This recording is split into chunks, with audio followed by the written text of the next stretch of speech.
આજે આ શુભ દિવસે આપણી સૌની બેન, બનાસની બેન શ્રી ગેનીબેન આજે નામાંકન ભરવાના છે.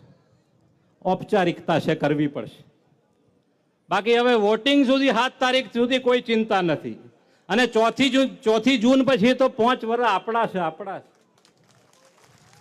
ત્યારે મારી આપ સૌને વિનંતી છે, આપ બહોળી સંખ્યામાં પધાર્યા છો અને હું કોંગ્રેસના પૂર્વ પ્રમુખ તરીકે, પ્રદેશના ઉપપ્રમુખ તરીકે અને એથી વિશેષ આપના બનાસકાંઠાના ભાઈ તરીકે, દીકરા તરીકે વિનંતી કરું છું કે આ જળવાયેલું રાખવાનું છે ને સવાયું કરવાનું છે. સમય પરિવર્તનનો છે અને ફૂંકાઈ ગયો છે પવન. આજે કોંગ્રેસનું પહેલું ફોર્મ ગુજરાતમાં આજે ભરાય છે. પ્રમુખ સાહેબના આશીર્વાદ